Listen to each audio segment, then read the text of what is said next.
Got out of class today and seen how pretty it was outside. It just reminded me that I have not caught a big bass in a couple months. So I'm at Walmart, gonna grab me a rod and a couple baits. We're gonna see if we can make something happen. I know a lot of big fish get caught in the winter. I've never really been a winter fisherman, but let's do it. I'm gonna try something a little out of my range today, and that's a crankbait. I love swim baits, I love Senkos, soft plastics. Crankbaits are not really my forte, but once again, some big fish get caught in the winter, some big fish get caught on crankbaits.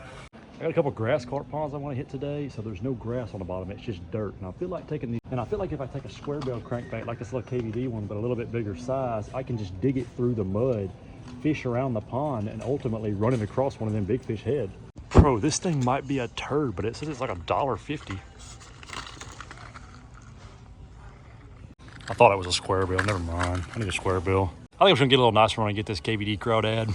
This one's got a bigger bill on it, so it's gonna go deeper, but that also means I can reel slower to have it at that depth. Or reel it slower to have it at the depth that I need, per se. All right, let's find me a bait caster rod. I broke multiple of these speed stick IM6s, dude. We're gonna go with the classic right here. This one's an IM7, but it's an Ozark trail rod. I've got one of these and I love it, so let's go. It's actually not that bad at all, $34 rod. It's a 7 foot, it's probably a medium heavy, but I know this rod is sturdy. I've caught some big flatheads on my other one, or I caught one flathead on my other one. All right, fellas, quick wardrobe change and I'm ready to go. And waterproof pants will mean more than you imagine in the winter when you get to sit down wherever you want. This pond right down here is straight green sunfish. I don't think there's a single bass in it. If you think invasive fish are only a Florida problem, you are wrong, dude. I just passed a pond that I've got told no to fish in before, and the business looks like it's under new ownership. It was a dealership, and now there was some trailers out there. Or I don't know if it was trailers or campers. I might have to go back and ask again. Dang, dude, snow on the golf course has got to be catastrophic. All right, fellas, that was nice. First pond right over here, parking at this little church because, you know, I need the exercise of walking over there. Definitely not because I would ever trespass on a pond. In all seriousness, I have talked to a couple property owners that I've never had a problem fishing out here, but better to look like a neighborhood kid than somebody pulling up in their car to fish.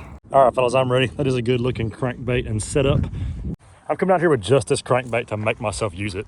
Fun is a couple grass carp and one pretty significant one, so I hope I don't snag him. It is winter though. There is still snow on the ground. We're gonna focus on these ledges, this point, the other point over here where the bass can stage up more quickly. When it's cold like this, they want to be able to go from the deep water to the shallow water without it taking much time or much effort. There is either some bass feeding or a monster carp back there. I'm not sure what that is. Anyway, this is the action that we're going for with this squarebill. We want it to come bouncing across the ground like this, and it's really important that it's making that mud cloud. So it's gonna hit this big bass in the nose. He's just gonna hate. One thing I definitely do notice about this pond, and this is the case with a lot of grass carp ponds, is that you just don't see fish around the edge. Makes it a little bit harder to fish, but also means we might hit a big fish out here. We just got to put the work in and find him. The best stage up spot, the biggest drop off is the levee over there, but man, it's just in the shade right now. The water comes in this back corner right here, and I think this little ditch is a little bit deeper. So right down this side, and I don't think it's that steep over there, but really right here might be a pretty good little drop off around this point I'm on. All right, no immediate success working this point. It might be better to cast from that side and be able to pull it down the drop off.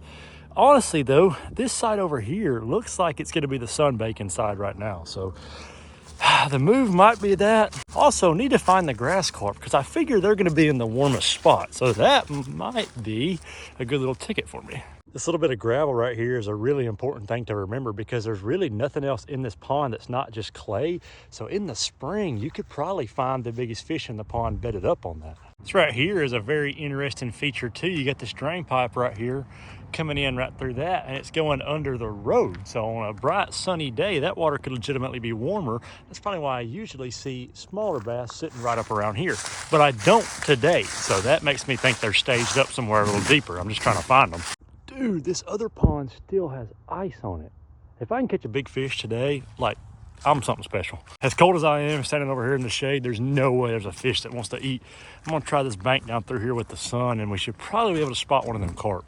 It's just kind of discouraging. I mean, look at that log right there up here in the corner in the sun. There's no other structure in here. You should see a fish laid up on that log, I feel like. Dude, this is something I have never thought about fishing. But this tree right here is dropping enough hickory nuts in the water that it really feels like a shell bottom. I'm getting so distracted, but look at this. Those are not acorns or hickory nuts. That's that little fungus that grows on the tree all over it. That is crazy. Look at this big old walnut right here. Dude, I could like kill somebody with this. Ooh.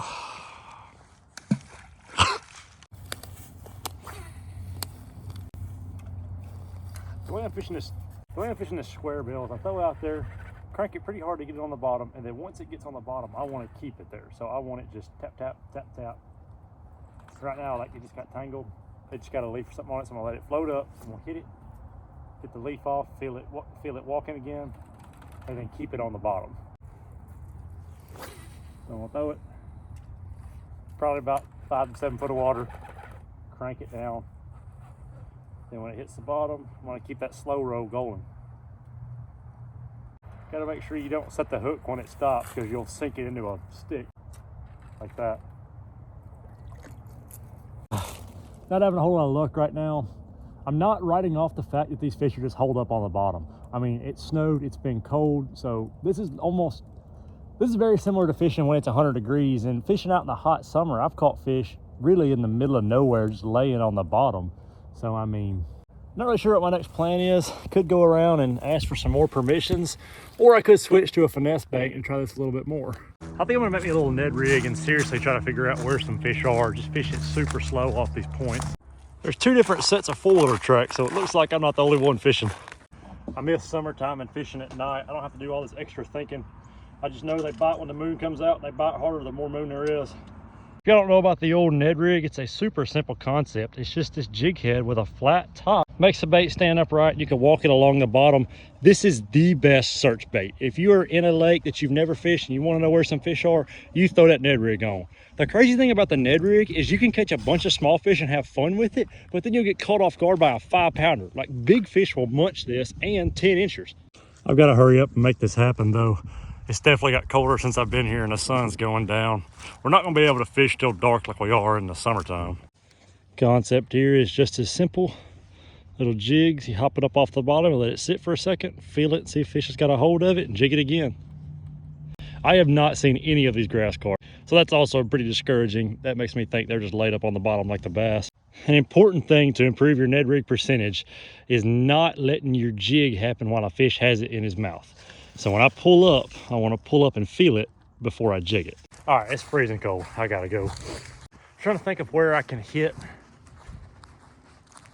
quickly before we run out of sunlight. Dude, I am so nervous to ask for this permission, and I have no idea why. Yup. I don't want you guys here. All right, I'm gonna put y'all in my pocket. Is that illegal? I don't think it is. I think it's illegal to record a phone call.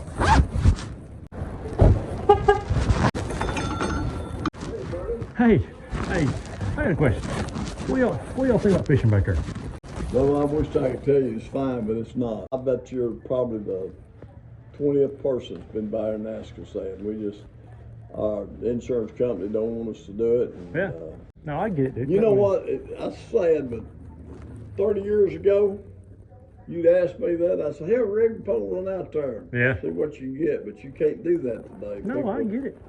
People get snake bit, they sue you. I got a farm over in Decatur County. Came down there one day and some old coots was fishing in the creek. And I'm like, okay, I don't care about y'all fishing in the creek. That's fine. Like, I'm not gonna call the cops on you for fishing in the creek. Come down there again, there's a deer stand missing.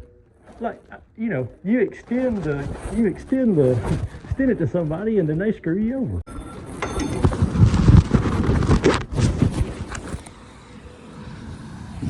Well, chill, dude. I'll be back at about 12 p.m. in March. You know, cool guys, I completely understand that. Like I said in there, that story about letting people fish, everybody screws it up. I mean, nobody acts right. If everybody acted right, then it would be him being a douche, but it's not. It's not. He's got a reason. And how sad is that? All right, I don't really have time to get back and fish anywhere else before it gets too dark to catch anything. So we're gonna take a little bit of a leap of faith right here and hit the river and see if I can stick a bowfin or something off the side of the bypass. What in the world? Y'all don't believe me if I say it, but I bet you money there's bowfin all in that. There's a creek off the backside of that pond I just asked for permission in that they push up in. Never really fished it enough to stick them, but I think I've seen some in there.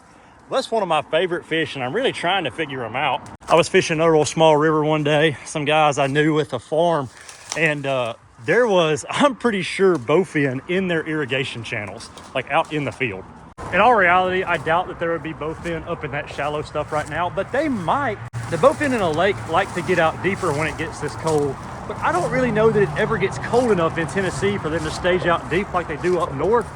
But I do know it gets cold enough to freeze those little backwaters.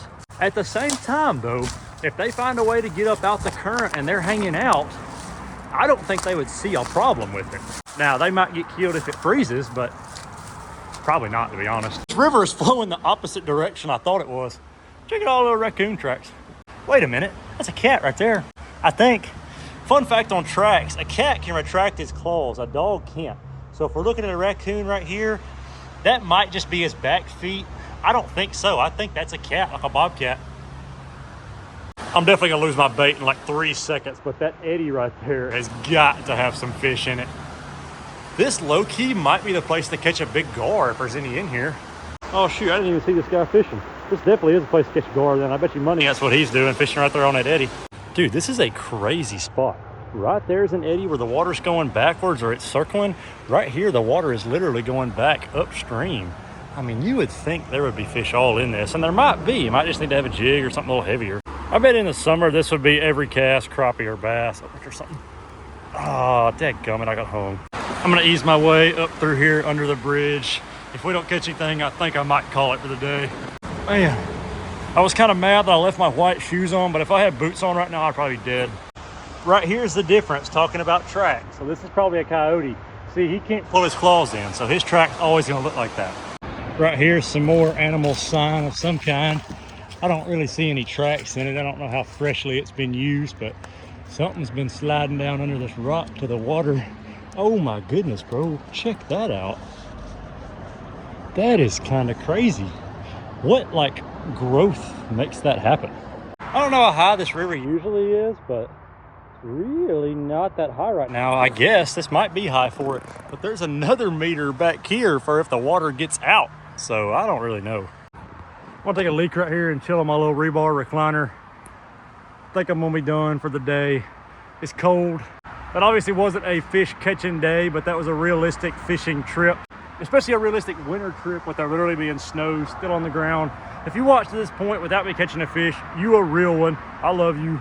Either way, I think this is still a cool thing for me to share with y'all, and thank y'all for watching. Comment if you want some more fishing videos, and hopefully I actually catch one next time.